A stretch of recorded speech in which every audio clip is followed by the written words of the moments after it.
Kelihatan teman-teman, Bapak Ibu, Aryo kelihatan semua? Ya, Pak. Kelihatan, Pak. Ya. Oke, sedikit pembukaan. Halo, suara saya cukup jelas didengar? Jelas, Jelas ya? Jelas, clear, Pak. Ya, thank you. Tadi Pak Haryo udah buka, saya benar-benar bukan tersenyum, tersandung jadinya. Ya, saya memang konsisten, ya dibilang ahli, ya karena pengalaman aja. Jadi nanti malam ini saya berbagi pengalaman. Nanti ada sesi tanya jawab. Welcome buat teman-teman, bapak-bapak, ibu-ibu. Sebagian saya lihat juga saya kenal, dan ada di sini ada teman dekat saya, my brother, Mr. Santos, Pak Haryo, Mr. Santos, not Indonesian, Pak Haryo. Oke, saya coba mulai. Kalau kita lihat di slide pembuka ini, sekilas itulah gambaran dari supply chain management, ya, di mana dari order management sampai procurement. Kita lihatnya adalah secara helicopter view, di mana ada plan, source, make, deliver, and return. Ya, saya nggak bahas teori secara fundamental. Saya anggap teman-teman semua yang hadir di sini basicnya udah tahu, karena supply chain itu dibagi dari 3 aliran plus 1 aliran sebenarnya, yaitu flow of information yang arahnya dari downstream ke upstream, yaitu dari order management ke distribusi ataupun ke plan. Lalu ada aliran barang dari kiri ke kanan, yaitu dari manufaktur, dari distribusi ke downstream, ke retailer, ke para pelanggan. Dan terakhir adalah flow of cash, ya, dari kanan ke kiri. Ada satu tambahan, yaitu flow of product return. Ya, saya nggak bahas teori terlalu panjang lebar di sini. Saya langsung masuk ke slide kedua.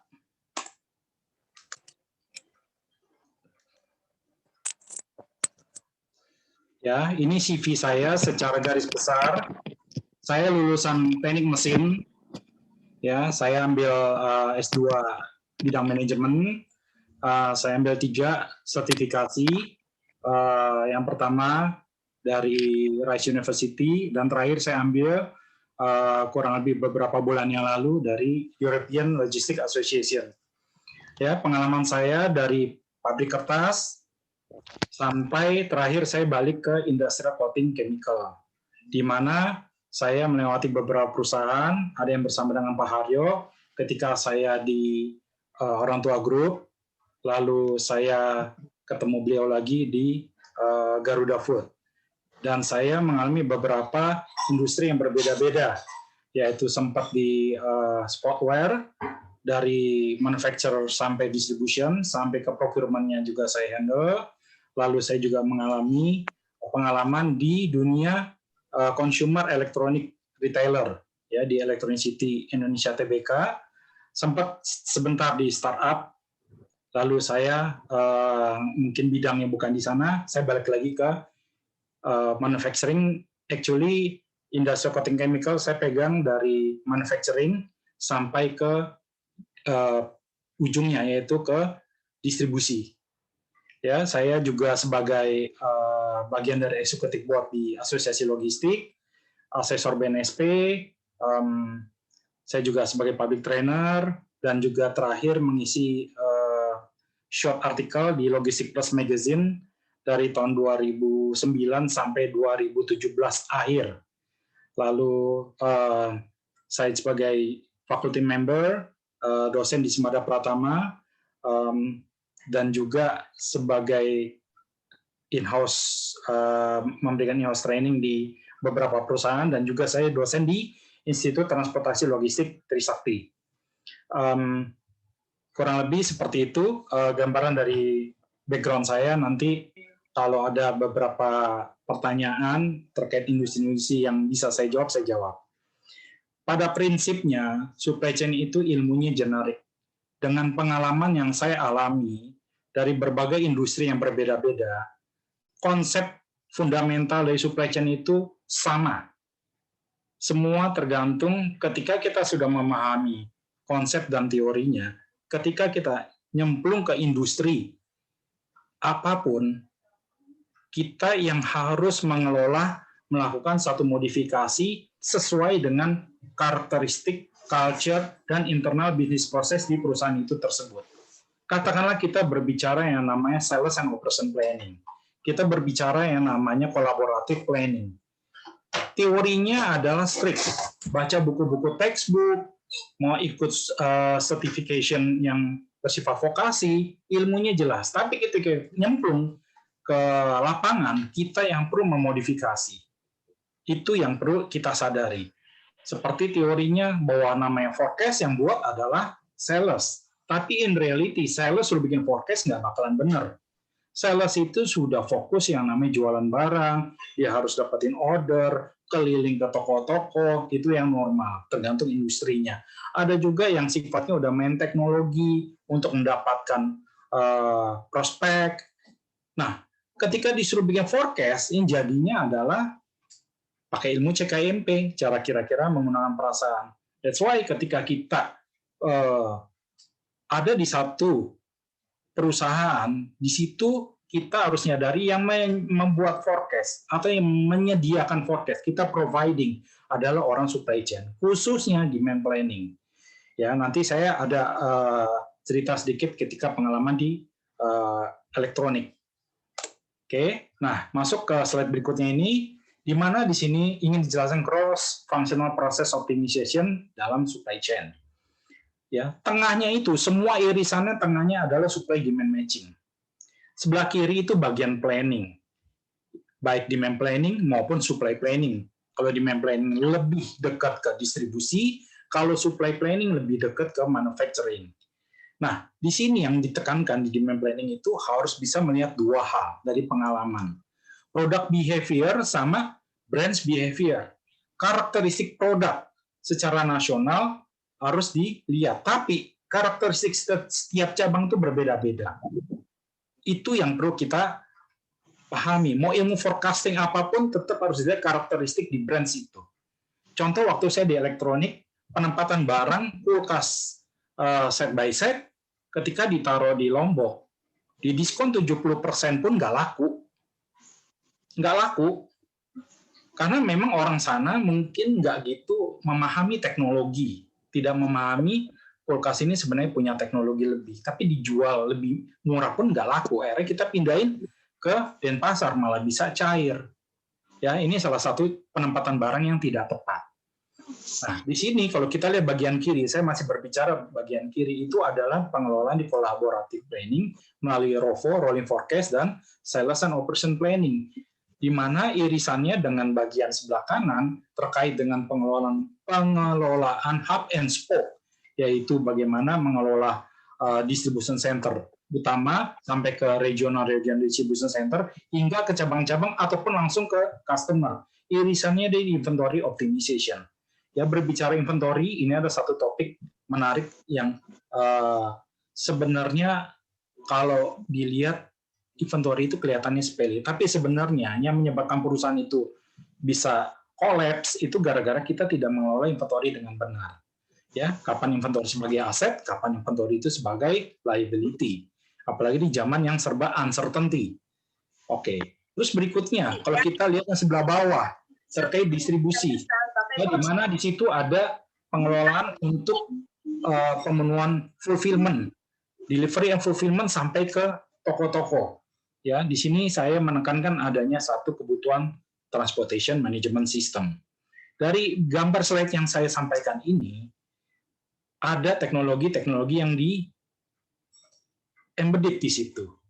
Nah, ini yang saya mau tekankan, bahwa teknologi itu bukan pil dewa. Teknologi itu adalah sebagai enabler. Enabler untuk benar-benar membuat semuanya produktif, menjadi lebih cepat, sehingga kita bisa mendapatkan tujuan yang kita inginkan. Nah, balik lagi, irisan dari 3 lingkaran itu semua ada di tengah. Itulah yang menjadi makna dari pengelolaan supply chain adalah bagian supply demand. Pilihannya cuma 2. Kita prediksi terlalu optimis, tapi market nggak bisa nyerap, dampaknya overstock. Kita prediksinya pesimis, dampaknya kalau market ternyata narik, jadinya stock out. Nah, itu yang kita harus sadari. Karena kenyataannya mudah kita berbicara ketika kita nyemplung di industri di mana kita bekerja, nggak mudah. Karena berbicara prediction itu di zaman saat ini yang lagi COVID pandemi, susahnya luar biasa. Tapi perlu kolaborasi, dan itu bisa jawabannya, dan possible. Oke, saya coba lanjutkan ke tahap berikutnya, di mana di sini saya ingin menjelaskan mengenai bagaimana kita membuat suatu strategi ya di dalam kondisi yang uncertainty. Kita harus membuat supply chain itu fleksibel. Ya, ada 3 hal yang paling utama di sebelah kiri, di mana constraint-nya adalah supply uncertainty, proses uncertainty, dan demand uncertainty. Semuanya itu serba nggak pasti. Orang bilang zamannya VUCA, volatility, uncertainty, complexity, dan ambiguity. Semuanya itu benar-benar menjadi satu challenge yang sangat berat buat setiap perusahaan. Di sinilah SCM perlu membuat suatu strategi, baik itu namanya reactive atau buffering strategi dan proactive strategi. Ini saya ambil satu pendekatan, di mana reactive atau buffering strategi itu saya gambarkan ada 3 hal. Capacity buffer through multi-excellence. Maksudnya di sini adalah bagaimana kita bisa menentukan stok yang tepat di setiap titik-titik di jaring supply chain, dari MDC, Main Distribution Center, Regional Distribution Center, sampai gudang-gudang yang ada di setiap kota. Nah, kita harus bisa mengatur itu semua dengan baik. Mudah berbicaranya, tapi menentukan itunya yang menjadi satu tantangan. Nah, kedua adalah dynamic safety stock.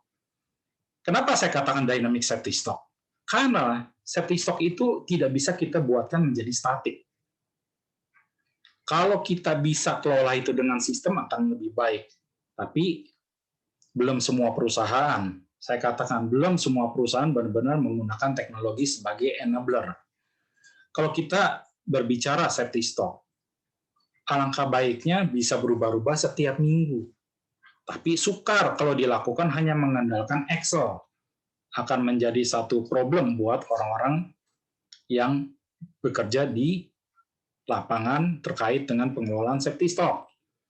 Tentu harus dibantu dengan satu teknologi dynamic safety stock yang harus bisa berubah setiap minggu ataupun paling nggak at least setiap bulan. Karena karakteristik yang tadi saya katakan di awal, bahwa seorang demand planning harus bisa memahami yang namanya product behavior dan branch behavior atau area behavior. Nah, ini adalah salah satu kekuatan. Seperti yang tadi digambarkan bahwa konsepnya dimulai dari plan, source, make, deliver, and return. Semua dimulai dari kata-kata planning. Dan berikutnya kalau kita lihat di PDCA, plan, do, check, action. Plan lagi, mulai dikatakan adalah planning, suatu perencanaan. Ya. Reaktif yang berikutnya adalah reaktif strategi yang berikutnya supaya backups. Ya, di dalam kondisi yang serba nggak pasti ini, semuanya uncertainty, ini adalah butuh trust, butuh satu koordinasi yang baik, hubungan yang baik, supplier relationship management. Supplier perlu membackup, kita juga harus cari supplier lainnya, supaya pada saat ada collapse, kita bisa tetap jalan dengan baik proses untuk pemenuhan fulfillment kepada customer. Dan yang paling penting, menghindari terjadinya bullwhip effect atau tsunami wave. Ya, saya nggak perlu jelasin secara teori tsunami wave. Saya anggap teman-teman sini paham bahwa tsunami wave itu adalah di mana market mintanya sudah mulai rendah, tapi di belakang masih asik produksi terus. Supplier masih asik mensupply ke kita sebagai vocal company, sebagai manufacturer misalnya. Ya, itu jangan sampai terjadi. Nah, untuk proaktif strategi, itu ada 5 yang saya gambarkan di sini. Yang pertama adalah SCM, flexibility through organizational alignment. Maksud dari kalimat ini adalah pengejawantahan dari kolaboratif strategic planning, kolaboratif synchronized planning, di mana dimulai dari yang bersifat strategik dan tactical. Nah, kita lihat di mana SNOP itu harus rutin dijalankan. Sales and Operation Planning itu harus rutin dijalankan, melibatkan cross-functional. Nggak bisa cuma orang supply dan demand planning. Di sini perlu ada suatu alignment atau kolaborasi antar fungsi di mana di dalamnya ada sales, ada marketing, ada finance, even ada orang R&D di dalamnya. Ya, misalnya mau launching produk baru, pihak R&D asik menciptakan barangnya misalnya dalam dus-dusan, sedangkan kita pakai di logistik pakai palet standar, ternyata ketika udah jadi disusun nggak bisa saling ngunci. Makanya di sini dibutuhkan keterlibatan orang logistik di dalamnya. Nggak bisa satu bagian kerja sendiri-sendiri. Tapi dari pengalaman saya, dari beberapa perusahaan dan beberapa industri yang saya alami, kata kuncinya adalah masih kuatnya silo thinking. Artinya masih terkotak-kotak, masih kuat. Ya, saya nggak perlu sebutin nama perusahaannya. Ada beberapa perusahaan yang saya lihat dengan omset di atas 5 triliun, even di atas 10 triliun secara grup. Itu pun saya lihat supply chain-nya nggak jalan. Nggak jalan. Kenapa nggak jalan? Ya, nggak ada kolaborasi, nggak ada koordinasi. Dampaknya apa? Dampaknya banyak barang retur, banyak selisih di gudang. Ya, kalau kita ditanya stok secara real time, mungkin dia harus ngecek dulu kertas, sudah nggak ada teknologi. Begitu kita lihat di lapangan, barang-barang tidak termanage dengan baik. Coba kalau customer-nya datang ke gudang yang bersangkutan. Wah, ternyata barang yang saya beli dikelolanya seperti ini ya tidak profesional. Pantesan ketika barang saya terima udah ada yang pecah, ya. Kalau barang makanan udah remuk-remuk, itu karena memang pengelolaan dari logistiknya tidak dikelola dengan baik. Nah, itulah kita perlu memahami bahwa koordinasi across function itu penting sekali. Tapi mudah mengatakan, melaksanakannya dari berbagai pengalaman yang saya alami butuh waktu. Perlu buy-in across function itu supply chain harus perlu buy-in. Apalagi kalau memang supply chain-nya belum mature di perusahaan tersebut. Apa makna belum mature? Di mana supply chain masih dianggap seperti orang logistik, cuma ganti jubah. Padahal kalau kita lihat supply chain itu adalah mengelola secara menyeluruh. Dari distribusi sampai ke procurement, sampai hubungan dengan supplier relationship. Tapi yang dilihat adalah hanya di delivery. Masih banyak perusahaan yang seperti itu. Yang kedua adalah komponen commonality. Apalagi di zaman seperti ini. Kebetulan saya pernah mengalami bekerja di industri di mana ada dua kategori produk, make to stock dan make to order. Make to stock dan make to order, di mana kadang-kadang bahannya itu berbeda-beda. Tetapi saya bilang perlu diturunin antara barang make to stock dan make to order. Itu perlu dilihat mana yang barang common, mana yang barangnya spesifik, mana yang barangnya common itu bisa dipakai di semua divisi, ya baik itu katakan ada retail, ada modern market, atau kalau di industri lainnya ada istilah retail, project, terus ada industri yang berbeda-beda, itu karakteristiknya beda-beda. Nah, makanya komponen itu harus dibuat secara general, yang spesifik penanganannya khusus. Karena mungkin suppliernya juga sedikit, termasuk kritis komponen tersebut. Yang berikutnya adalah subcontract ataupun outsourcing. Ya, kita nggak bisa bekerja sendiri. Satu perusahaan yang dia fokus kepada manufacturing, kalau mau mengelola sampai ke logistiknya, biasanya nggak selalu smooth. Saya ingat beberapa tahun yang lalu, director dari multinational company mengatakan bahwa beliau mengatakan kami hanya fokus di manufacturing. Logistik kami tidak fokus di bidang itu, makanya dihandle ke third party logistik, 3PL. 3PL itu adalah fokus untuk mengelola logistiknya, yaitu di outsourcing. Tapi nggak semua perusahaan seperti itu. Ada juga perusahaan-perusahaan yang merasa punya aset. Saya punya gudang, saya punya kendaraan. Kenapa saya mesti outsource? Nah, ini problemnya yang saya ingin berbagi pengalaman. Ya, saya anggap teman-teman di sini berasal dari industri yang berbeda, ada yang dari akademisi, ada yang dari praktisi. Satu yang saya ingin sharing, walaupun satu perusahaan, grup perusahaan itu besar, mereka punya aset, mereka punya namanya gudang, punya tanah, punya mobil, tapi lupa fokus mereka bukan di sana. Fokus mereka adalah kalau distribusi, ya distribusi. Ingat, kalau saya mengatakan distribusi di sini adalah distributor. Distributor yang mana mereka adalah membeli barang dari prinsipal, lalu didistribusikan, dijual. Dan mereka pun punya logistik. Mereka pun punya gudang. Tetapi untuk pengelolaan logistik secara profesional seperti third party logistik, bidangnya bukan di mereka. Bahkan ada yang bertanya kepada saya, bisa nggak Pak distributor digantikan oleh 3PL? Kan bisnisnya mirip-mirip distribusi Pak. Saya bilang nggak bisa. Distribusi itu memiliki barang, 3PL tidak punya barang. 3PL itu service, distributor itu jualan. Sama-sama punya kemampuan logistik, tapi logistik yang dimaksud di distribusi ini adalah lebih kepada bagaimana pelayanan kecepatan pengiriman kepada toko-toko yang sudah mengorder barang.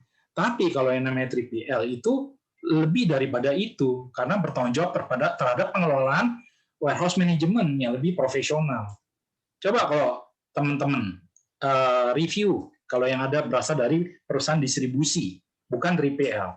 Lihat di gudangnya, apakah sudah dikelola dengan benar? Ya, pasti banyak masalah. Karena mereka menganggap gudang itu bukan sesuatu yang utama, sales yang utama. Ya, oke, saya lanjut. Strategi proaktif yang berikutnya adalah stochastic dan deterministic approach combined. Maksudnya di sini adalah stochastic itu terkait dengan reorder point, economic order quantity, dan deterministic itu terkait dengan ABC analysis, XYZ analysis. Itu perlu dikolaborasikan. Ya, when to order and how much to order itu ada di konsep stochastic. Ya, saya nggak bahas terlalu dalam di sini, tapi buat teman-teman yang berada di bidang supply chain harusnya ngerti maksud saya ini. Ya, mengenai konsep reorder point dan pengejawantahannya, prakteknya di setiap industri beda, walaupun ilmunya sama. Bedanya di mana? Satu, level stok yang harus kita kelola. Terus kedua, pattern dari order yang datang setiap waktu dari customer itu beda. Ada yang rutin tiap hari, ada yang rutin 2 hari, ada yang rutinnya setiap minggu. Apalagi kalau dia kategori barangnya make to order. Beda kalau make to stock. Easy, make to stock lebih gampang. Make to order itu yang lebih difficult. Yang berikutnya adalah bagaimana kita memahami produk dan branches behavior yang tadi sudah saya ulas. Ya. Nah, larinya itu semua apa? Kita harus punya indikator target. Di mana semuanya serba uncertainty, kita pontang-panting membuat satu strategi buat perusahaan supaya perusahaan dalam kondisi uncertainty ini bisa menghadapi segala situasi yang serba nggak pasti.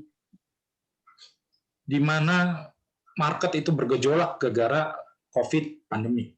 Ya, saya sendiri juga nggak bisa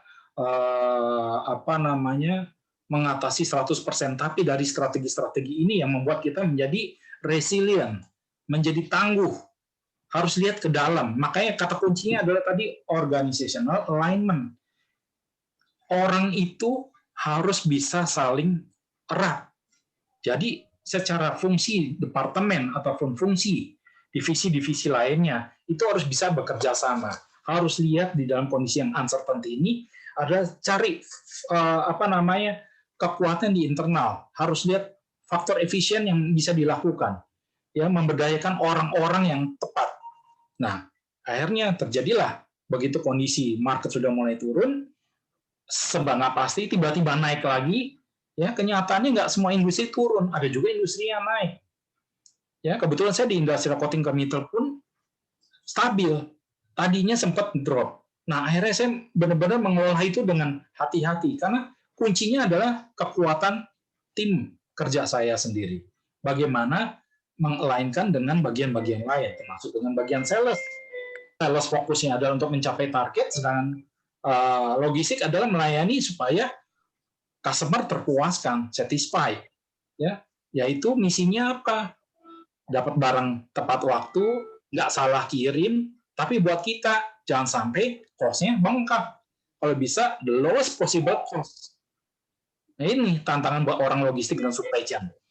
Ya, indikatornya ada di sebelah kanan. Bagaimana kita bisa mendapatkan service level yang sesuai, bukan 100%. Bukan yang nggak bisa, bisa. Teman-teman harus sadar di sini. Ketika kita ingin achieve higher service level, apalagi sampai perfect order fulfillment rate, dampaknya adalah ke biaya. Ibarat grafik, dia linear. Semakin ordernya itu terpenuhi 100%, biasanya berdampak kepada transportation cost. Makanya saya bilang, untuk menentukan service level itu tergantung dari kebutuhan kita dan keseimbangan kita sendiri terhadap customer kita. Apa iya betul dia benar-benar selalu minta dikirim pada jadwal yang sudah ditentukan. Bisa juga si customer bilang, oh jangan dikirim dulu, mungkin 2 hari lagi baru dikirim. Ini yang harus kita sesuaikan. Karena kita nggak bisa selalu harus 1 kali 24 jam terkirim. Beda halnya kalau kita main di dunia yang sekarang e-commerce. Semua serba cepat. Ya kalau mau cepat ada harga. Ya seperti kita belanja di Tokopedia atau di blibli.com. Anda mau cepat nyampe, ya pakai GoSend, ya pakai Grab, tapi ada biaya tambahan. Mau yang gratis, sabar dulu 2-3 hari baru sampai. Ya kurang lebih seperti itu. Itulah pengertian dari bagaimana kita menentukan keseimbangan service level buat perusahaan dan customer. Lalu resource utilization, ini yang paling penting buat saya. Kenapa? Di dalam kondisi yang serba nggak pasti ini, bisa juga orang yang kita kelola ternyata terlalu banyak, atau ternyata terlalu sedikit. Kalau terlalu sedikit, apa kita harus nambah? Depends dari situasi dan tingkat order yang perlu kita penuhi. Apakah bisa digantikan dengan teknologi atau harus padat karya? Ya, itu yang harus di-review di setiap masing-masing perusahaan di mana kita bekerja. Yang terakhir adalah responsiveness terhadap order customer. Ya, seberapa respon kita terhadap customer. Kita harus agile di sini. Ya, dalam kondisi yang seperti ini kita harus agile. Constraint supply, proses, dan demand uncertainty ini sangat mengganggu. Sangat mengacaukan supply chain sampai ke procurement. Apalagi kalau ada beberapa barang, bahan baku, packaging material, raw material yang harus diorder dari luar negeri. Ya, barang yang nggak bisa dikirim karena kena COVID. Terus kalau mau cepat, mungkin apa enggak? Misalnya pakai pesawat. Cost-nya nutup apa enggak? Balik lagi, ini ada suatu keputusan. Oke. Tahap berikutnya, ini yang saya ingin jelaskan adalah penggambaran supply chain competitiveness strategi. Dari slide ini, saya akan jelaskan beberapa strategi.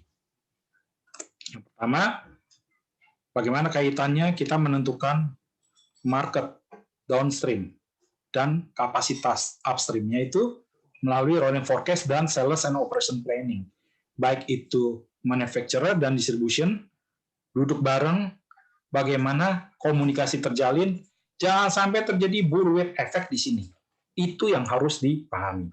Biasanya, perusahaan-perusahaan ketika pertama kali menjalankan rolling forecast dan sales operation planning, dari pengalaman saya, maturity-nya itu sekitar 2 tahunan.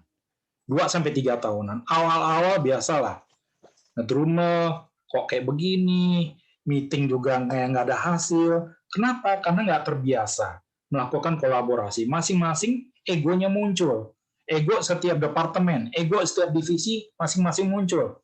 Apalagi udah dipatok dengan KPI masing-masing yang tidak diintegrasikan across function.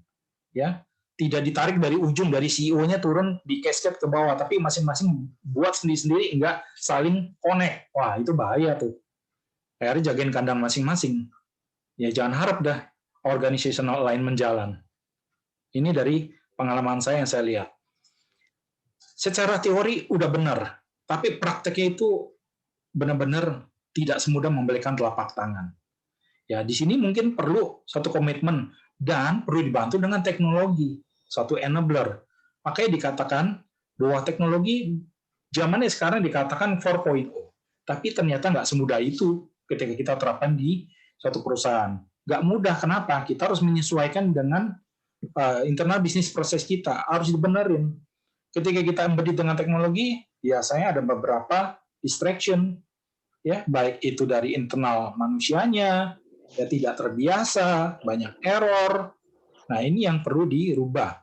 Jadi, bisnis proses harus direview lagi. Mungkin 5 tahun terakhir ini bagus, tapi begitu kondisi uncertainty, Anda harus melakukan modifikasi, mereview ulang, harus dicari yang paling efisien dan efektif.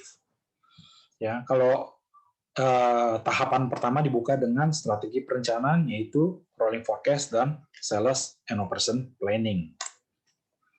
Strategi yang kedua adalah menjalankan konsep hub and spoke. Hub and spoke ini secara sederhana buat teman-teman yang mungkin belum familiar, seperti poros roda motor atau roda sepeda. Tengahnya itu sebagai hub, jari-jarinya itu adalah sebagai spoke.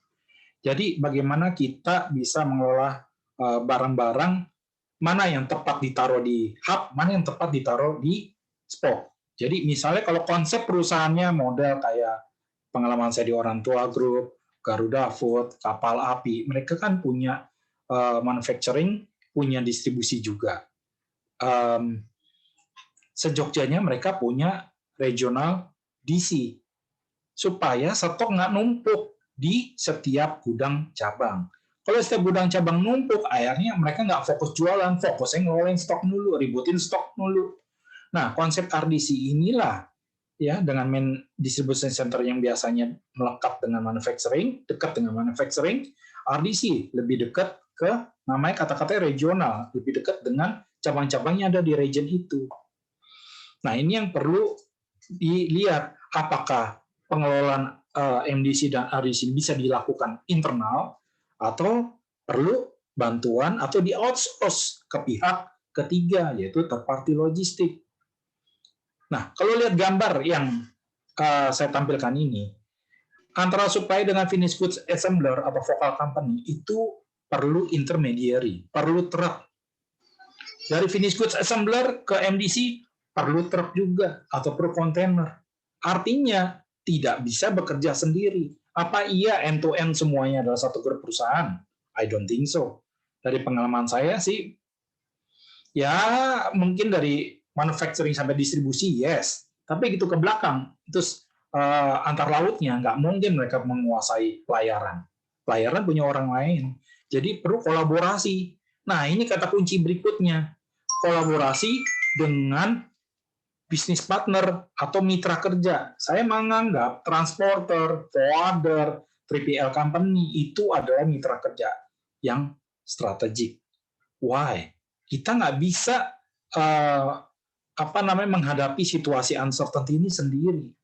Kita harus bisa menggandeng vendor-vendor yang handal, vendor-vendor yang ngerti kita ada kesulitan, mereka saling support sehingga bisa hidup lagi. Nah, yang tadi ada strateginya, makanya supplier backups, termasuk vendor-vendor transportasi ini, intermediary. Ya, kalau memang nggak bisa dikuasai sendiri, serahinlah ke pihak ketiga, karena fokus Anda adalah sebagai manufaktur atau fokus Anda sebagai distributor. Mungkin untuk pengelolaan central warehouse-nya atau main distribution center-nya atau national distribution center-nya Anda perlu serahkan ke pihak lain. Kalau memang Anda nggak sanggup, nggak punya orang, kuncinya kan balik lagi. Orang yang perlu mengelola proses yang ada di bagian-bagian lain yang bukan fokus utamanya. Dari RDC, kirim lagi ke cabang, dan selanjutnya ke toko. Nah, kita lihat strategi ketiganya, yaitu reorder point, di mana konsep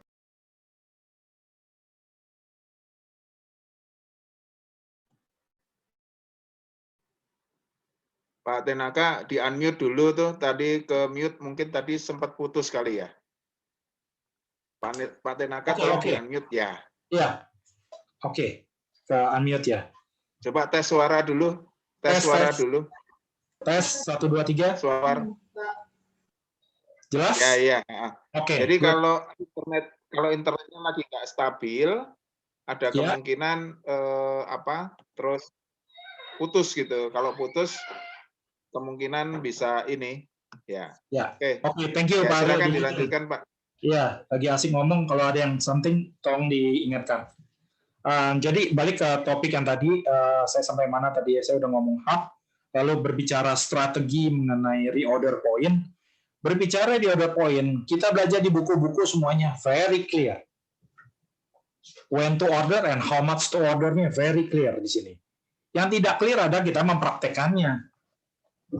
Satu, bagaimana order itu masuk setiap hari, setiap waktu, sehari berapa kali, terus berapa banyak barang atau safety stock yang harus dijaga di setiap cabang. Dan bagaimana pihak RDC harus mampu memberikan proses pengisian kembali ke cabang-cabang tersebut dengan cepat atau dengan penjadwalan. Itu yang harus dipikirin. Belum nanti mikirin lagi teknologinya apa yang harus dibutuhkan. Ya, nggak mungkin cuma main telepon-teleponan, nggak bisa kayak begini.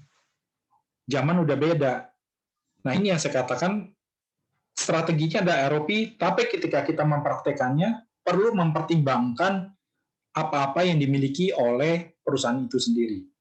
Ya, mungkin kalau belum jelas bisa melibatkan pihak lain yang lebih paham, atau perlu konsultan misalnya, atau perlu mengundang pihak perusahaan lain walaupun tidak sejenis. Konsep ROP-nya perlu dipahami dengan detail. Karena ketika dipraktikkan itu seringkali dampaknya yaitu kekosongan barang atau kelebihan barang, gudang yang nggak muat.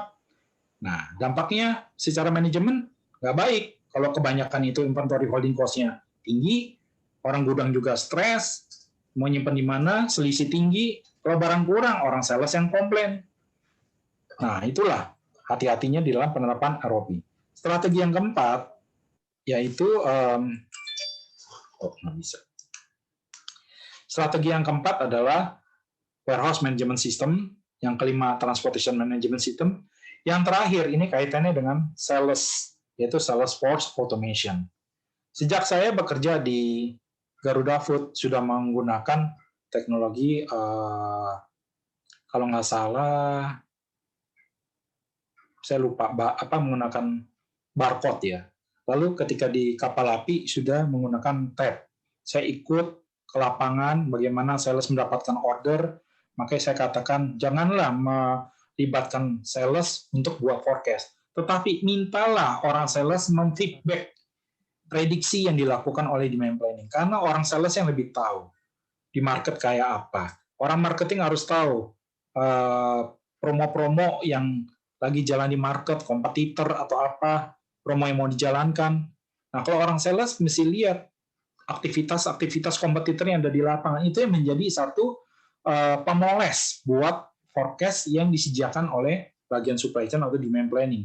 Makanya dikatakan ada 3, ada sensing, ada shaping, ada responding.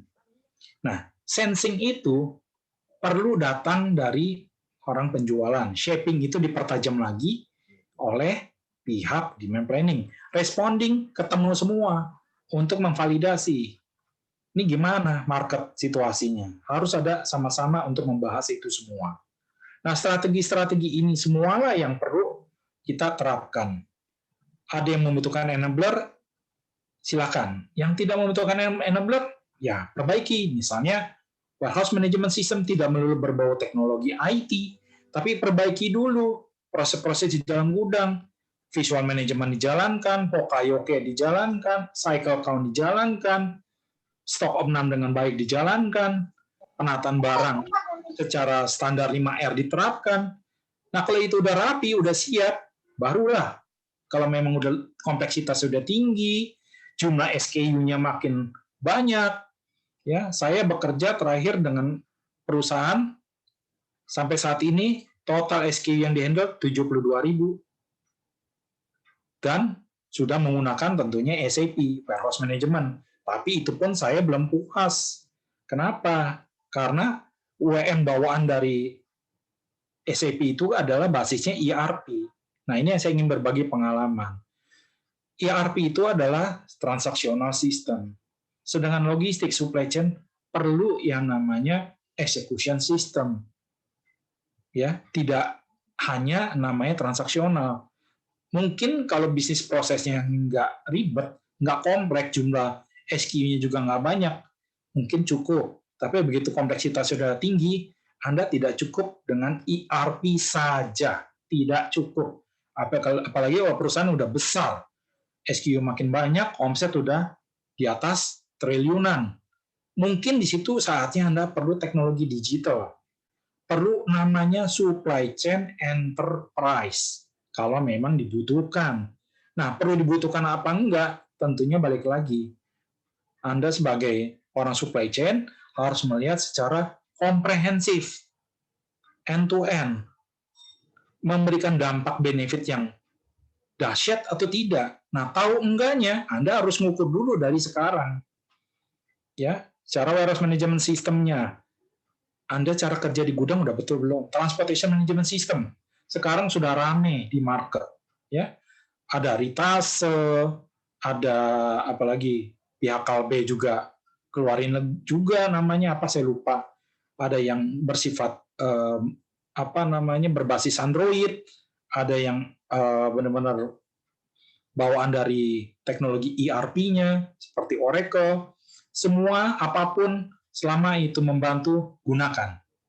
Ya, zaman sekarang apalagi saya anggap ada genap ganjil kalau sistem TMS bisa mengakomodir itu, lalu rute optimization, ya, terus kalau pengiriman multi drop, misi mana dulu yang harus diturunin dan rute mana dulu harus dilewatin, mungkin perlu transportation management system. Saya ingat sekali kurang lebih 15 tahun yang lalu saya punya transportation planner, kerjanya masih pakai Excel. Luar biasa. Tapi saya yakin one day ini akan tergantikan dengan teknologi. Benar, sudah tergantikan dengan teknologi. Ya. Nah, berikutnya adalah Salesforce automation. Setiap ada order supaya menghindari terjadinya fraud, ya terjadinya order fiktif, order-order dari customer itu harus diinput ke dalam satu alat, baik itu tab, PDA, ya zaman dulu, dan semuanya itu sudah by Android teknologi. Nah, ini yang saya mau coba sampaikan bahwa dengan adanya SFA ini untuk mengurangi problematika yang ada di ujung, di toko, karena dampaknya juga ke logistik. Terus yang berikutnya adalah bagaimana database customer itu benar-benar rapi dengan teknologi. Kalau Anda masih menggunakan Excel, kalau database customer Anda cuma ribuan, is easy. Tapi kalau udah ratusan ribu, Anda nggak mungkin cuma ngandelin Excel.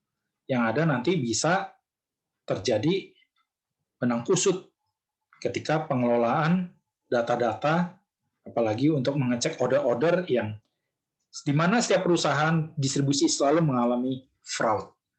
Dan logistik di sini biasanya ngirim barang oleh supir ke toko juga harus bisa di-detect. Jangan nanti tengah jalan dibelokin. Makanya itulah gunanya transportation management system. Bisa nge-track. Baik itu nge-track mobilnya ataupun nge-track supirnya. Oke, sampai di sini uraian saya mengenai supply chain competitive strategi. Saya coba dalamin lagi di slide berikutnya adalah demand and supply planning untuk yang poin nomor 1. Kita harus bisa melakukan namanya top down dan bottom up forecast. Bottom up proses itu adalah dilakukan oleh tim penjualan, orang front end. Nah, kalau yang top down itu orang-orang yang duduk di kantor, baik itu pihak marketingnya, pihak brand manajernya, manajer merek, ataupun pihak supply chain, dia yang harus tektokan membahas forecast. Nah, di sini saya ambil contoh 6 bulan forecast. Kenapa 6 bulan? Berdasarkan lead time material terlama. Dan dari pengalaman saya, paling lama yang saya pernah alami sampai 9 bulan kedatangan bahan baku. Saingan sama kelahiran seorang bayi, 9 bulan.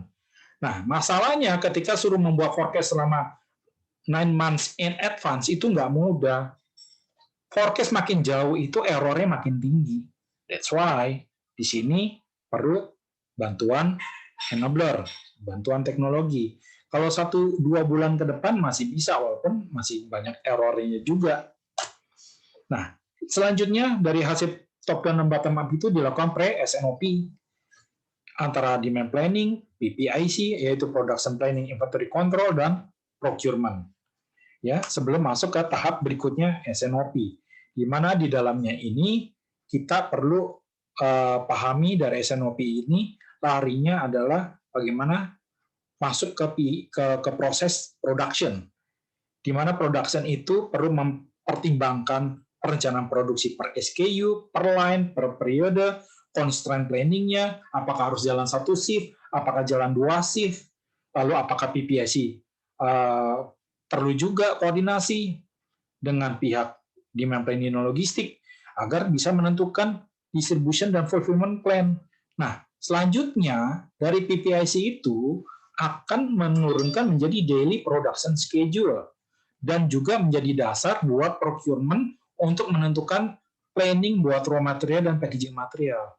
Baru selanjutnya purchasing mengeksekusi untuk melakukan pembelian kepada supplier.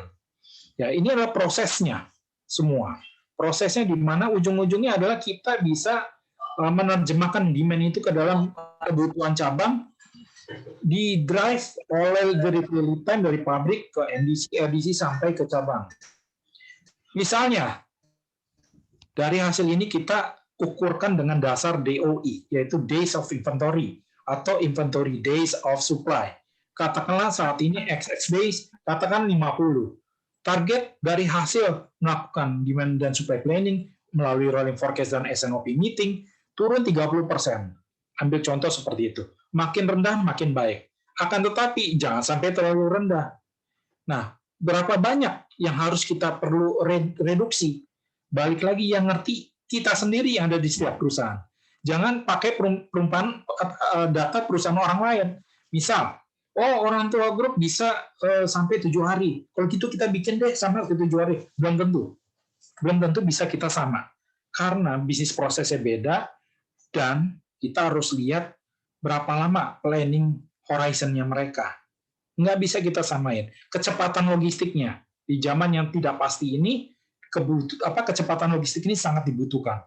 Di sini tim logistik harus benar-benar orang yang piawai bagaimana bekerja sama dengan para vendor-vendor. Kalau dia tidak punya truk sendiri, kalaupun dia punya truk sendiri, bagaimana bisa memberdayakan supir-supirnya supaya bisa lebih dari 1 rit, lebih dari 2 rit. Ya, kalau kirimannya dekat. Bagaimana kalau kiriman jauh juga bisa ke tracking. Ketika kirim perjalanannya ada di mana, apakah dia ngendon di mana, supaya bisa on time sampai di tempat tujuan. Yang berikutnya adalah reorder point.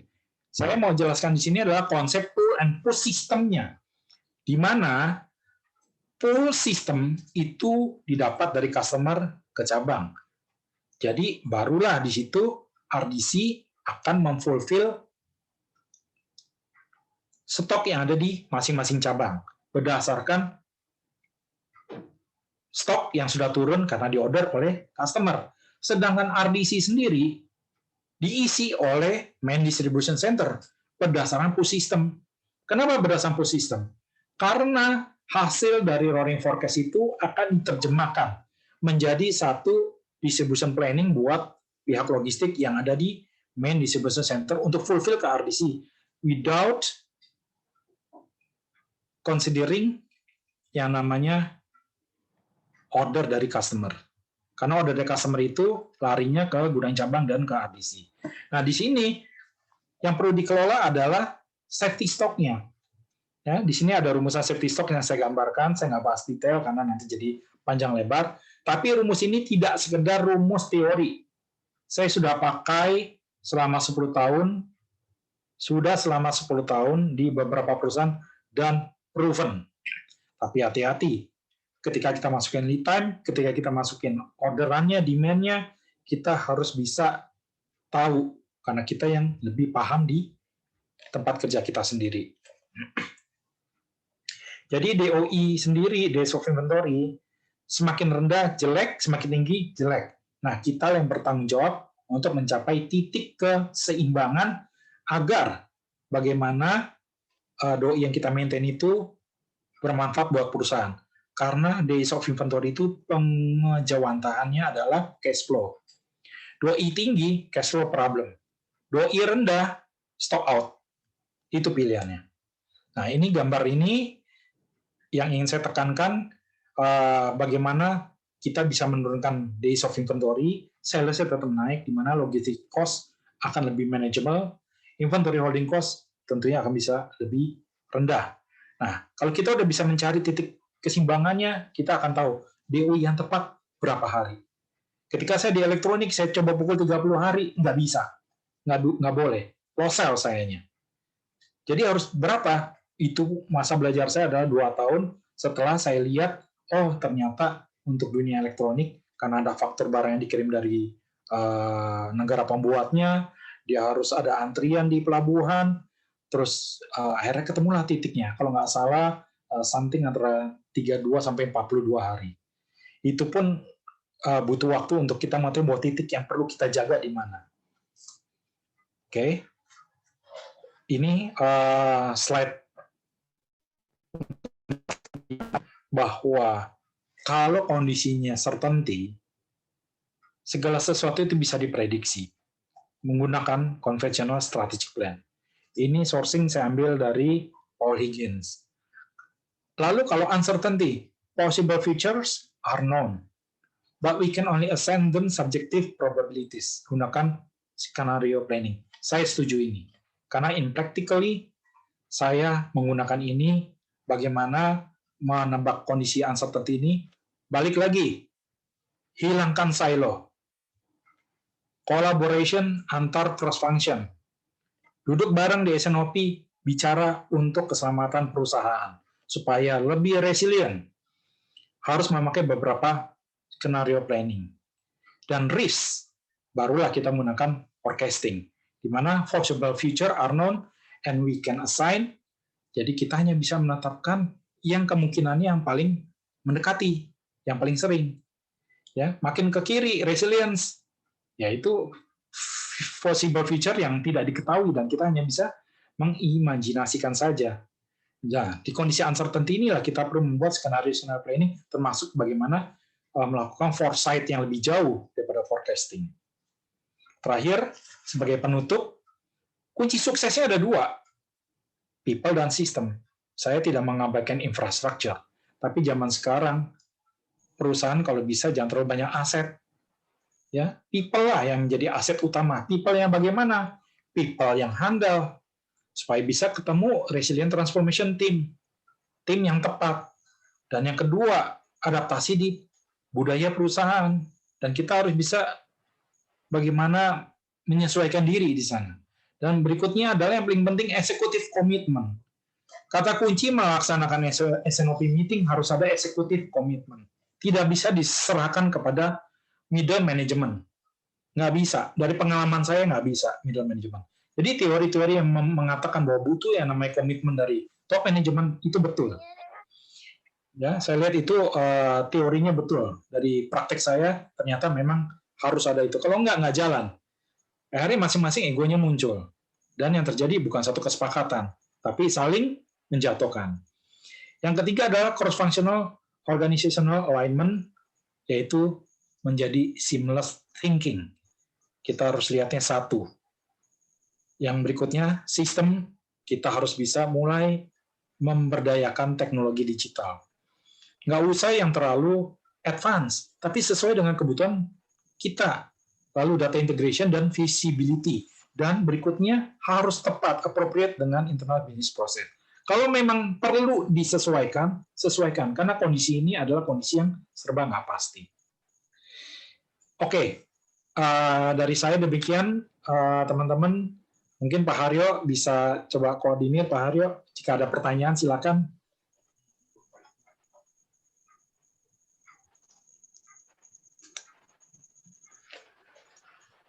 Untuk Pak Tenaka ya, kita kasih aplaus ya. Wow, materinya luar biasa ya. Saya nggak tahu tuh buat teman-teman materinya tuh kelas tinggi atau kelas tinggi banget.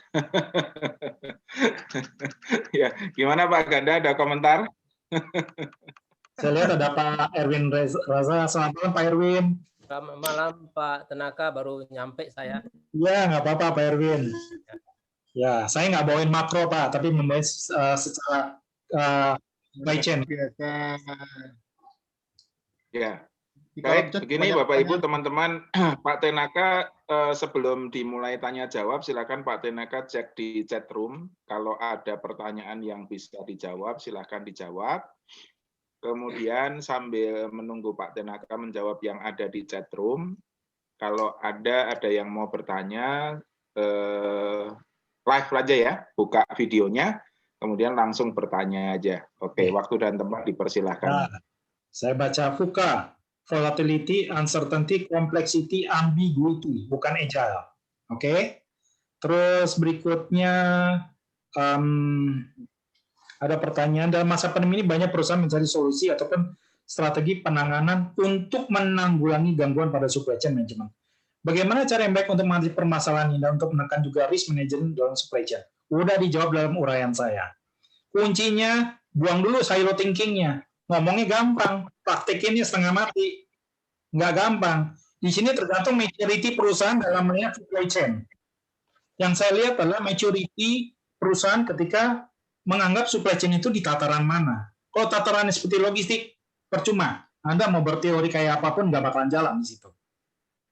Jadi kata kuncinya supply chain itu harus mempunyai positioning benar-benar strategik, mengelola setiap bagian itu. Supply chain itu seperti seorang dirijen. Ya, itu yang saya ingin tekankan. Nah, jalankan yang namanya strategic collaborative planning. Itu baru bisa kita membahas secara internal organisasi, melihat prediksi-prediksi ke depan secara bersamaan, pihak finance memberikan masukan, pihak supply chain memberi masukan, pihak marketing memberikan masukan, mempertimbangkan faktor ekstrinsik, mempertimbangkan faktor intrinsik, ya, dari internal maupun eksternal. Barulah kita bisa mencari satu skenario planning yang tadi saya sampaikan di slide. Ya, kurang lebih itu jawaban saya. Terus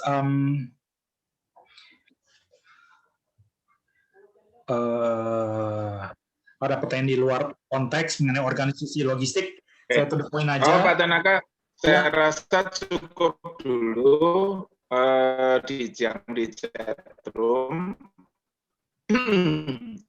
Bagi yang belum terjawab di videonya, untuk tanya langsung ya, supaya suasana ya, langsung aja. Baik, silakan waktu dan tempat dipersilakan. Siapa dulu yang mau bertanya, silakan. Yuk langsung aja open mic-nya video. Malam Pak Tenaka, saya dengan Hendy Pak. Ya, malam Pak Hendy. Gini Pak, dari tadi kan Bapak menjelaskan perusahaan yang sudah well established Pak, sedangkan di Indonesia banyak perusahaan yang lingkungannya dia masih menengah dan juga UMKM Pak. Mereka juga mengalami masalah dengan supply chain Pak. Kalau tadi Bapak menggunakan dengan istilah-istilah tersebut, pasti perusahaan-perusahaan yang menengah ke bawah itu mereka nggak siap. Ya kan, sedangkan banyak sekali industri di Indonesia yang mereka masih manual dan juga masih tradisional. Nah, pertanyaan saya itu melanjutkan pertanyaan saya pertama itu, saya lebih lihatnya sih ke sana ya Pak ya. Karena kalau tadi Bapak lihat kan, contohnya perusahaan-perusahaan yang sudah well established, gitu loh Pak. Gimana dengan perusahaan-perusahaan yang menengah, yang mereka mencoba bertahan di masa pandemi ini gitu loh Pak. Karena kalau tadi Bapak bilang selalu mengedepankan dengan menggunakan teknologi segala macam, well, we facing about the cost, right? Nah, sekarang pertanyaannya adalah bagaimana dengan perusahaan-perusahaan di level menengah dan juga UMKM yang mereka sebenarnya ingin bertahan dengan kondisi seperti ini. Tentu mereka dengan adanya rantai pasokan segala macam, gimana cara mensikapinya?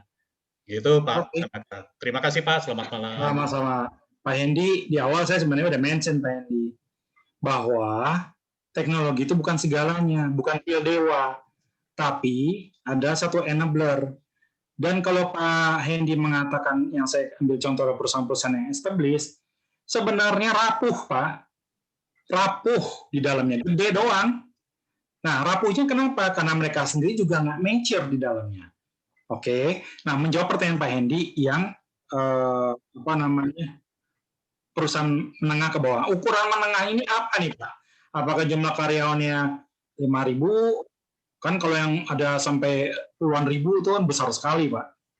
Enggak, kita nggak berbicara mengenai masalah jumlah manpower-nya ya Pak ya. Karena begini Pak, manpower walaupun besar, tapi kalau jumlah produksinya juga nggak terlalu besar, juga itu mengganggu Pak. Karena banyak sekali perusahaan-perusahaan di Indonesia, secara manpower mereka juga sangat banyak, tapi produksinya juga tidak terlalu besar. Mereka ada masalah dengan sistem manajemennya. Jadi lebih pertanyaan sih lebih ke sana sih Pak, gitu Pak. Soalnya saya mohon maaf Pak, saya bukan orang SCM Pak. Saya justru ingin belajar Pak. Terima kasih. Ya, saya juga jawab berdasarkan pengalaman aja Pak ya. Karena saya sendiri juga belum tentu bisa menjawab semuanya. Kalau dari point of view saya untuk menghadapi kondisi seperti ini, kalau dia contohnya adalah perusahaan menengah produksi, ya fokus saja produksi, kolaborasi. Kalau dia channel distributionnya bagaimana? Apakah menggunakan multi disk, single disk, atau jual sendiri? Katakanlah dia jual sendiri. Nah, jadi antara manufaktur sama distribusi dikelola sendiri. Perusahaannya menengah. Harus bisa melibatkan setiap bagian yang ada di perusahaan itu untuk memberikan informasi-informasi. Baik ekstrinsik, intrinsik, data market, ya, situasi terkini, yang lagi tren apa, itu perlu duduk bareng. Kita nggak peduli produknya apa, sembarang. Ya, karena kondisi ini Pak, di pandemi seperti ini, saya juga nggak bisa mengatakan, oh ini harus minum pil ini, harus minum obat ini, nggak bisa. Akan tetapi perlu kolaborasi baik dengan pihak eksternal, internal. Contohnya kalau pihak eksternal mereka menggandeng distributor, diajak bareng distributornya, hindari terjadi tsunami wave, hindari terjadinya ketidakpercayaan. Mereka harus duduk bersama, tanya distributornya, market gimana, market butuh apa, kasih masukan, karena dua institusi yang berbeda ini harus duduk bareng. Itulah terjadinya keharmonisan. Di buku-buku supply chain yang awal-awal saya baca tahun 2000-an, itu kata kunci supply chain adalah trust. Trust. Nggak gampang di Indonesia dapetin trust itu. Nggak gampang. Nah, makanya saya bilang perlu kolaborasi. Dan perlu melihat aspek-aspek lainnya, libatkan pihak marketing. Karena nggak supply chain berdiri sendiri, karena supply chain itu memastikan customer get the right product or right services at the right time with the desired condition, yaitu lowest possible cost. Nah, itulah sasaran dari supply chain. Karena ujung-ujungnya profit buat perusahaan. Ada supply chain, logistik kok biaya bengkak, profit pasti tergerus. Nah, bagaimana supaya produk itu bisa laku? Pertanyaannya adalah bagaimana keterlibatan departemen divisi lain di dalam perusahaan itu. Meskipun perusahaan itu kecil, Pak. Misal, kecilnya itu dalam arti orangnya nggak banyak, tapi produknya, demand-nya rutin. Nah, rutin itu keep maintaining ada terus, atau increasing, atau malah decreasing. Kalau decreasing harus dilihat, decreasingnya kenapa? Apakah faktor quality dari produknya, apakah dari distribution channel-nya yang salah, the good product at the wrong channel, bisa juga seperti itu. Atau the good product with the incorrect distribution. Ya, ini jawaban dari best practice saya. Mungkin nanti oke, silakan Pak Aryo. Ya, terima kasih Pak Tenaka, terima kasih Pak Hendy. Sama-sama. Ya. Baik, kasih kesempatan untuk yang lainnya untuk bertanya, dipersilahkan. Siapa yang mau bertanya? Langsung silakan. Bisa Pak, saya bertanya? Ya, silakan Pak Erwin. Betul? Ya, silakan Pak Erwin. Ya, suara saya kedengaran jelas nggak ya Pak ya? Sangat Pak, sangat jelas Pak Erwin. Baik. Tadi waktu menyapa saya Pak Tenaka menyampaikan bahwa pada hari ini dia mempresentasikan bukan terkait dengan logistik makro, tetapi lebih ke corporate seperti itu. Tapi saya melihat tadi sangat erat kaitannya. Memang saya lebih banyak berurusan dengan urusan makro. Tadi disampaikan oleh Pak Tenaka, saya mendapatkan suatu insight yang sangat bagus, pentingnya kolaborasi, dan kolaborasi itu sangat ditentukan oleh trust. Nah, ini memang jadi satu kunci bagi kami. Saat ini seperti kita ketahui, pemerintah kan sedang membangun yang namanya National Logistic Ecosystem, di mana di situ terjadi mempertemukan sebetulnya, mengkolaborasikan antara G2B dan B2B, di mana kalau saat ini kita sudah antara G2G atau G2B sudah tersambung, terintegrasi. Sementara yang masalah tentu dari sisi B2B dan B2G seperti itu. Kita melihat tadi kata Pak Tenaka bahwa kita tidak bisa bermain sendiri terkait dengan tadi kalau ada bermitra baik dengan 3PL maupun dengan transport. Dan saat ini kita juga sudah melihat banyak sekali platform-platform digital yang terkait dengan transport, apakah itu warehouse juga, depo dan segala macam. Tetapi ini adalah satu permasalahannya Pak Tenaka, antara pengguna jasa yang terkait dengan pelaku manufaktur itu masih kurang berminat untuk menggunakan platform transport yang ada atau 3PL yang ada ini. Permasalahannya dari sisi kawan-kawan dari yang membangun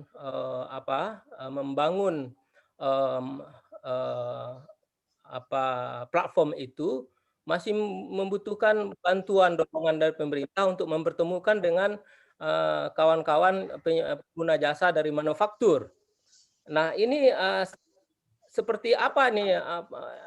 Menurut kami, walaupun ini sangat B2B, tetapi masih dibutuhkan bantuan dari pemerintah untuk mendorong hal ini. Ini permasalahannya seperti apa menurut Pak Tenaka? Padahal kolaborasi itu sangat penting, trust itu sangat penting. Nah, ini Pak Tenaka. Terima kasih. Ya, terima kasih Pak Erwin. Saya langsung jawab ya Pak Erwin ya. Dari perspektif saya nih Pak, dari pengalaman, saya ngomongnya secara korporat, di mana saya punya mitra kerja, yaitu para transporter ataupun 3PL. Ketika para transporter itu kami pakai Pak, rutin dipakai. Ya, kebetulan di Zoom meeting ini ada kolega saya, ada suhu saya juga yang juga menjadi mitra kerja tempat saya kerja, itu kita kolaborasi karena kami membutuhkan mereka, ya katakanlah perusahaan X. Nah, perusahaan X itu membutuhkan kami juga, Pak. Karena ada rasa trust dan secara bisnis komersial juga, ya saya anggap semuanya smooth, nggak ada masalah, baik dari finansial ataupun apa. Akhirnya karena kami ada mengembangkan internal atau in-house transportation management system yang bersifat digital dengan teknologi handphone, Android, kita coba. Tujuannya adalah tak lain untuk memonitor satu sama lain. Tujuannya itu untuk membuat bahwa perusahaan di mana kita bekerja itu benar-benar sudah mulai mengarah kepada platform 4.0, platform digital. Nah, kalau balik pertanyaan Pak Erwin tadi, dari aspek B2G, B2B-nya, bagaimana bisa menerapkan ini semua, selama, ini dari perspektif saya Pak Erwin ya, selama mereka, saya ngomongnya secara bisnis ya, kuenya jelas Pak, mereka dapat jelas, pakai platform teknologi mereka suka, pasti mau. Memang tantangannya adalah yang di lapangan, para supir, itu tidak mudah, Pak Erwin. Mereka memang pegang handphone, tapi kadang suruh pakai teknologi kayak gitu. Perlu waktu, Pak Erwin. Perlu waktu maturity di mana para supir-supir itu ketika di embedded dengan teknologi mungkin merasa sedikit terganggu, tapi dengan pelan-pelan saya menjalankan ini kurang lebih sudah 3 bulan, Pak Erwin. Lumayan, progresnya ada, Pak Erwin. Dengan para rekan transporter kami. Awalnya mereka keberatan juga, tapi akhirnya bisa, Pak. Karena kita bukan untuk nyusahin mereka, tapi memperingan mereka.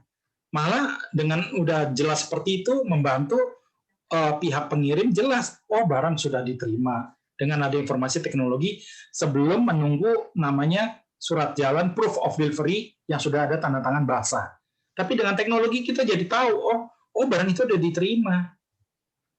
Dan si supirnya juga dapat kerjaan terus.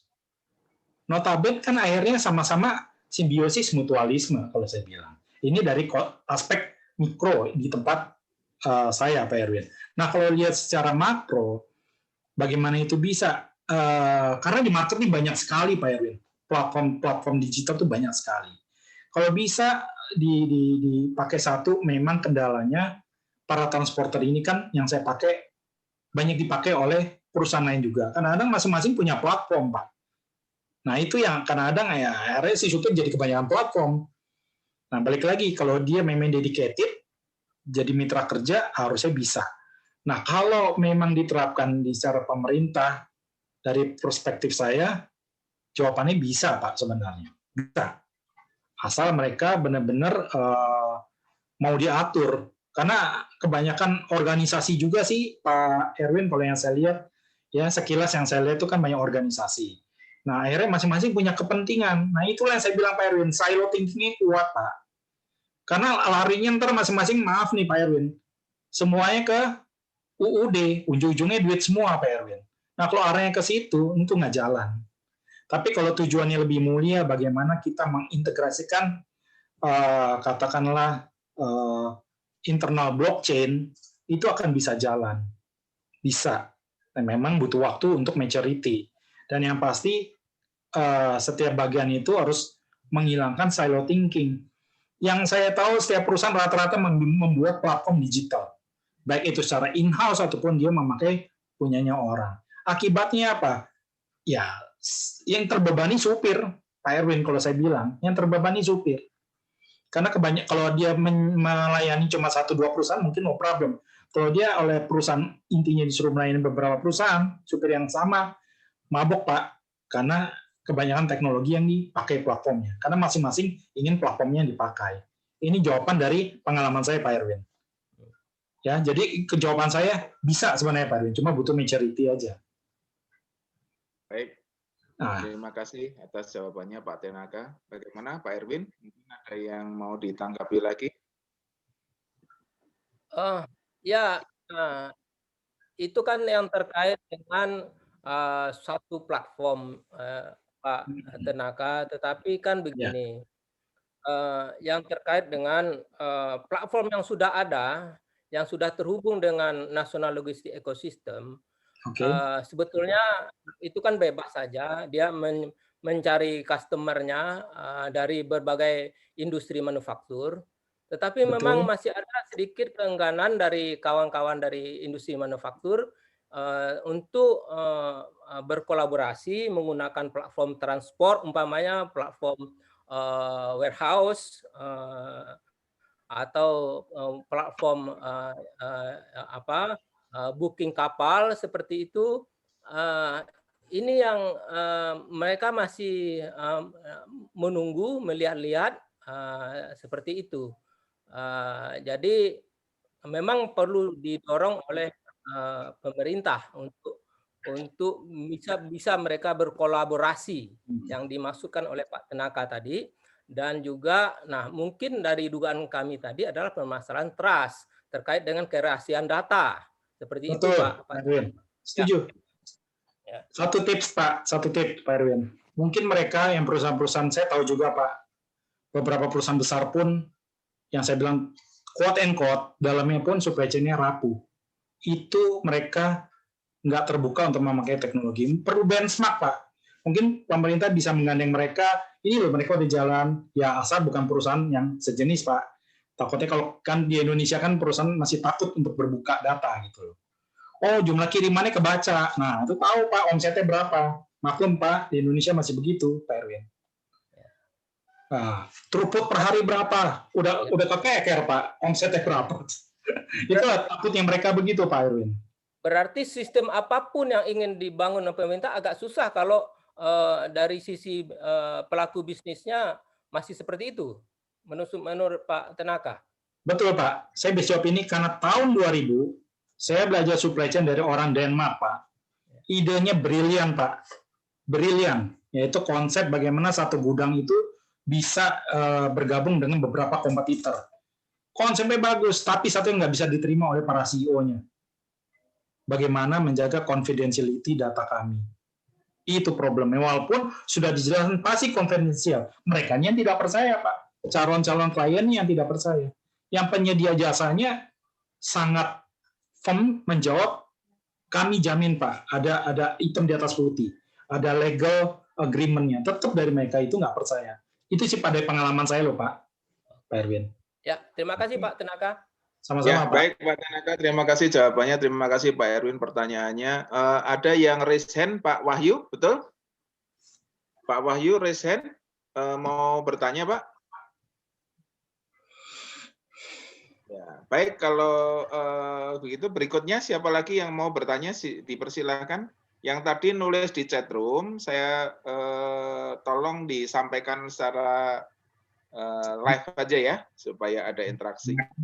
Pak Aryo, maaf saya Wahyu, sorry. Oh ya, silakan Pak Wahyu. Ya, Pak Wahyu raise hand, silakan Pak. Terima kasih Pak Aryo. Pak Tenaka, nice sharing Pak, thank you, ilmunya luar biasa. Ya. Saya Wahyu Widayat, saya mau bertanya, salah satu dan mungkin selama ini yang selalu menjadi kendala dalam supply chain adalah forecast akurasi, Pak. Itu benar-benar momok. Nah, saya sampai ada project gitu ya di perusahaan saya untuk ya, tapi memang hasilnya juga nggak signifikan. Nah, salah satu Pak ya, tapi mungkin saya minta nanti mohon Pak Tenaka bisa ngasih tips saya bagaimana improve itu, tapi itu sangat general ya Pak ya. Nah, saya juga punya salah satu root cause ini Pak yang ingin saya share ke Bapak.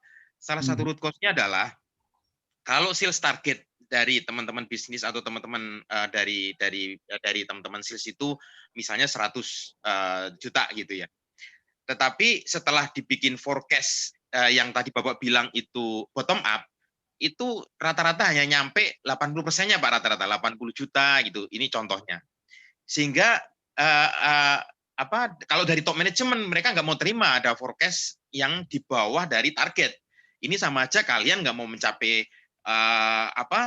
company goals gitu ya. Ya harusnya mestinya kamu bisa memberikan forecast yang sesuai dengan goals. Sehingga ada gap Pak antara yang bottom up forecast tadi dengan yang harus dicapai oleh bisnis. Nah, yang dilakukan adalah akhirnya membuat overriding atau membuat forecast yang menurut saya agak ngawur, Pak. Nah, ini bagaimana nih Pak tipsnya menurut Pak Tenaka? Terima kasih sekali Pak Tenaka, Pak Haryo. Pak Haryo. Oke, pertanyaan bagus Pak Wahyu. Tips saya satu, jalankan bottom up dan top down proses itu. Bapak harus, mungkin saya nggak bisa jelasin di Zoom ini, itu mesti setengah harian, Pak.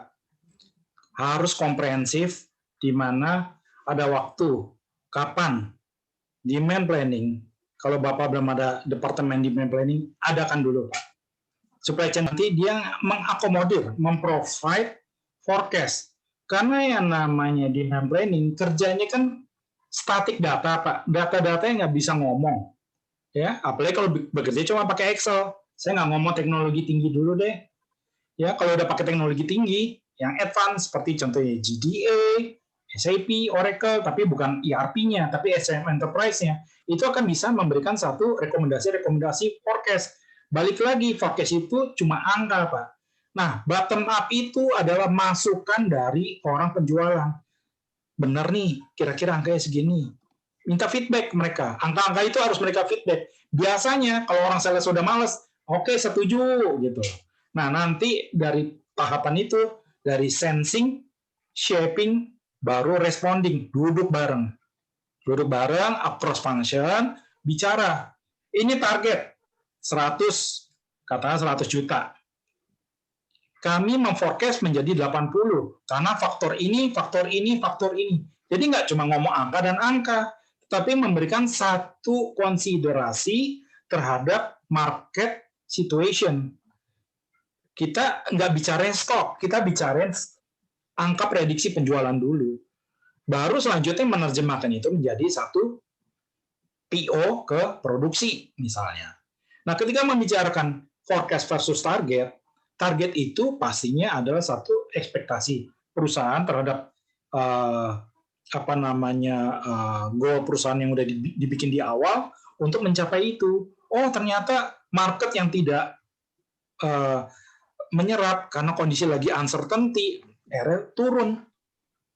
Kenapa kita mesti takut? Memang beberapa business owner nggak terima, tapi kalau kita bisa menjelaskan faktor-faktor intrinsik, faktor ekstrinsik yang dijelaskan oleh satu kolaborasi yang menjadi dosa bersama. Saya katakan dosa bersama, Pak, karena disetujui sama-sama.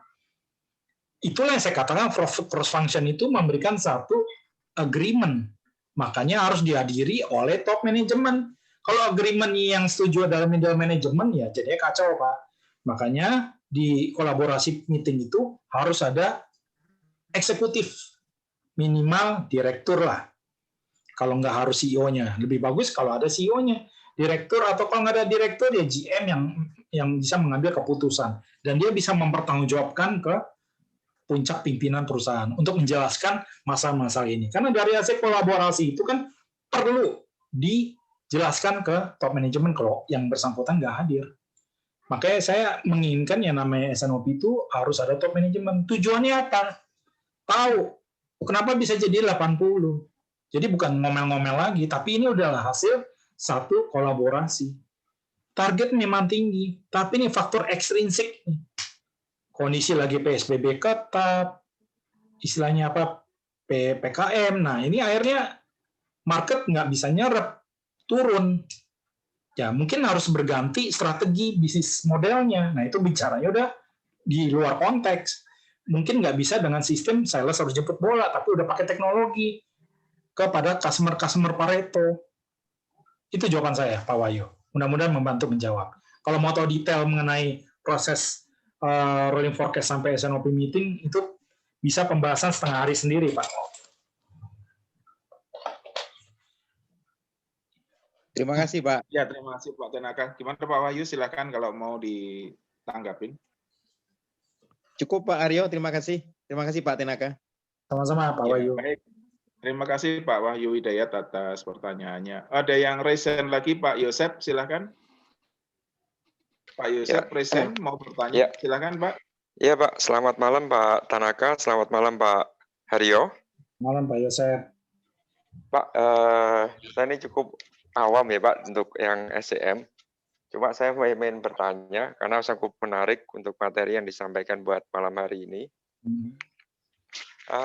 Untuk mengenai daripada umumnya kan ada perusahaan kan manufacturing, kemudian ada perusahaan distribusi. Ya. Ya. Nah, sebenarnya kalau dari SCM ya Pak, secara organisasi itu apakah dimulai dari BPIC, tadi ada procurement, purchasing, hingga sampai distribusi, apakah itu dipegang oleh Departemen SCM? Apakah seperti itu, Pak? Boleh tahu Pak Yosep bidangnya apa, Pak? Saya di manufacturing, Pak. Oke. Gini, secara teori, ya saya jelasin dua, teori dan best practice. Chain itu menguasai seluruhnya, Pak. Dari namanya distribution, ke toko-toko, kiriman ke toko-toko, sampai ke procurement, Pak. Jadi kalau ditarik secara linier, dari logistik, masuk ke production, dari demand planning, masuk ke supply planning, yaitu production planning, inventory, supply chain, Pak Yosef. Nah, masalahnya nggak semua perusahaan seperti itu. Masih dikotak-kotakin. Tapi jubahnya, Iya, betul, Pak. istilahnya supply chain. Ngurusin logistik, dibilangnya supply chain. Actually ya, kalau ngurusin supply chain ya dari belakang sampai depan. Ibaratnya ada input, ada output. Semuanya input output itu dikelola oleh supply chain. Bahkan barang dalam perjalanan, baik itu yang dari supplier maupun yang udah jadi finish good. Itu yang benar, Pak. Saya pun dari pengalaman kerja saya, nggak semua perusahaan itu mature di sana. Saya akui, karena tergantung dari, balik lagi, kalau perusahaan itu multinasional, itu pun tergantung pendekatan dia terhadap pemahaman supply chain di negara masing-masing. Ya, seperti Jepang pendekatannya beda lagi. Perancis beda lagi. Contoh itu kayak perusahaan Aqua, Danone, ya, pendekatan supply chain-nya beda. Bedanya dalam arti mungkin konteksnya adalah logistik mereka mengatakan. Tapi kalau di perusahaan Jepang, ujung ke ujung bisa dikatakan supply chain. Nah, dari pengalaman saya, supply chain itu konteksnya menyeluruh. Nah, contoh-contoh perusahaan yang Bapak bisa lihat, contohnya adalah Kalbe. Supply chain-nya adalah udah menyeluruh. Garuda Food, supply chain sudah mulai menyeluruh. Itu pun butuh waktu untuk evolusi ke arah sana, Pak. Yang pasti perlu dukungan dari business owner, itu kata kuncinya. Kalau business owner yang nggak paham dengan supply chain, ya saya cuma bilang, nggak jalan, Pak, supply chain-nya. Saya udah pernah ngomong kok, Pak, dengan salah satu CEO perusahaan besar, dia generasi kedua, dia bilang, Bapak saya masih menganut paham yang seperti ini. Saya bilang, nggak jalan, Pak. Ya, nggak bisa berbuat apa-apa. Dampaknya apa ketika saya katakan supply chain nggak jalan di sana? Retur tinggi, Pak. Barang rusak tinggi, barang hilang banyak. Logistiknya ya paling dianggap cuma orang gudang doang. Ya mereka punya orang produksi sendiri. Saya dikenalin sama orang logistiknya yang sudah umur 65 tahun. Udah tua.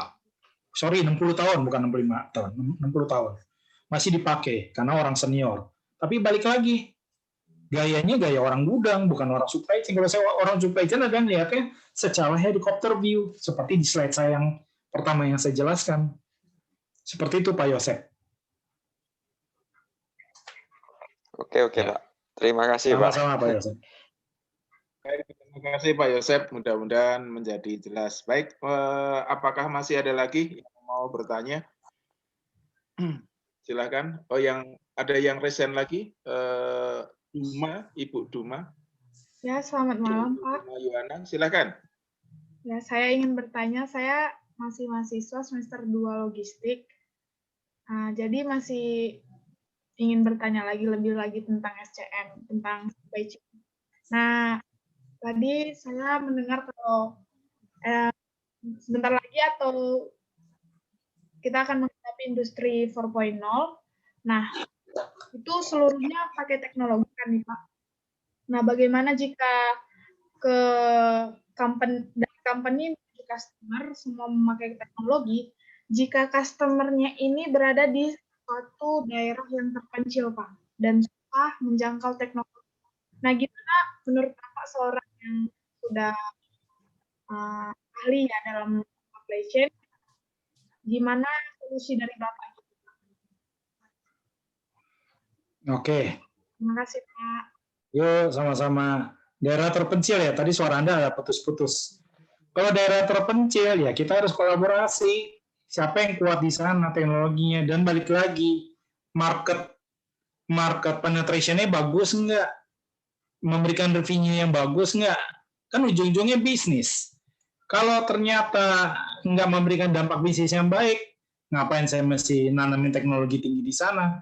Semua orang hitung-hitungan. Itu jawaban saya.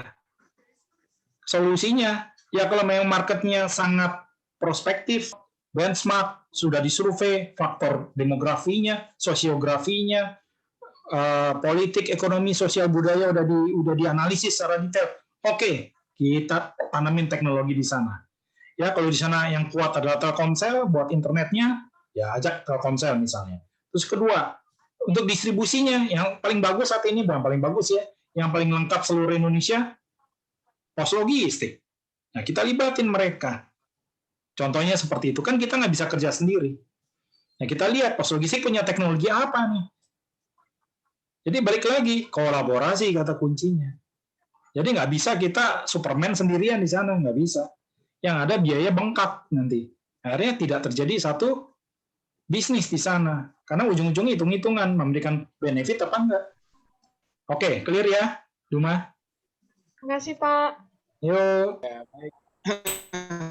Baik, terima kasih Duma. Wah, ini keren ini, masih mahasiswi tapi sudah ikut seminar dan Bapak ingin tahu ya. Baik, begini Bapak Ibu, saya akan stay sampai jam 21.00, saya close dulu. Tetapi ruangan tetap masih saya buka ya, saya kunci.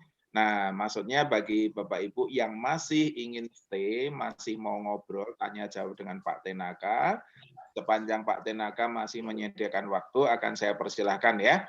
Tetapi secara jamnya memang saya jam 19.30 sampai jam 21.00, sementara kita tutup. Ya. Pak Tenaka mau foto bersama dulu? Sorry Pak Ganda, mau foto bersama dulu Pak Ganda? Ayo Pak, boleh. Yuk. Oke, Pak Ganda sudah siapkan kameranya, kita foto bersama dulu ya. Oke, silakan Pak Ganda. Oke, Bapak Ibu, yuk kita buka video dulu. Foto-foto dulu sebentar dengan Pak Tenaka ya.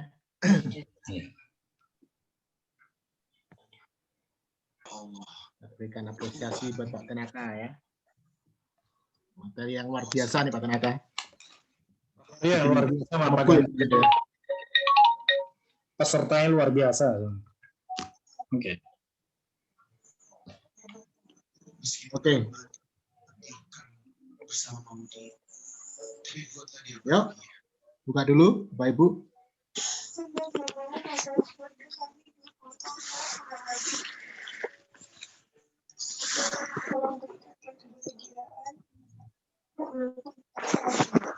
Sudah deh, Pak. Bentar, Pak. Bentar. Sering nih, Pak. Yuk, siap ya. Oke ya. Yuk, 1, 2, 3. Ya, yang garis kedua sekarang. Sebentar.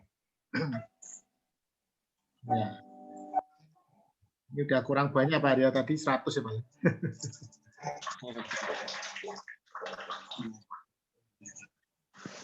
Halaman 2 ya, yuk siap. Oke, 1, 2, 3.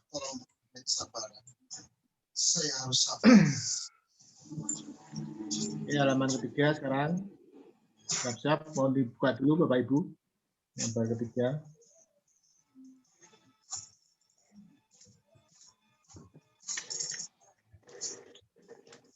Siap. Terima kasih Pak Ganda. Ya, Pak Rio, silakan Pak Rio.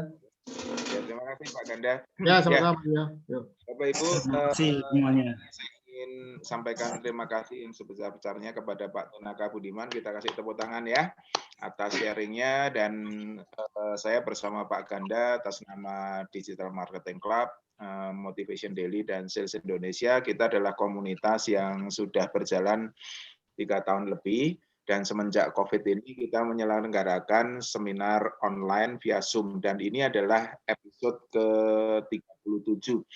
Jadi untuk Bapak Ibu yang mau mengusulkan narasumber silahkan, yang mau mengusulkan dirinya mau jadi narasumber juga silahkan, bisa hubungi saya ya, atau hubungi Pak Ganda.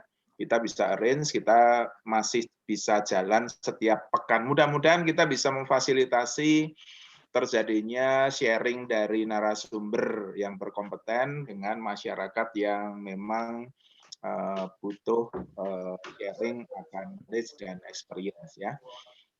Terima kasih Bapak Ibu atas peran sertanya sehingga acara ini terselenggara dengan lancar. Dan ini acara saya akhiri. Baik, terima kasih.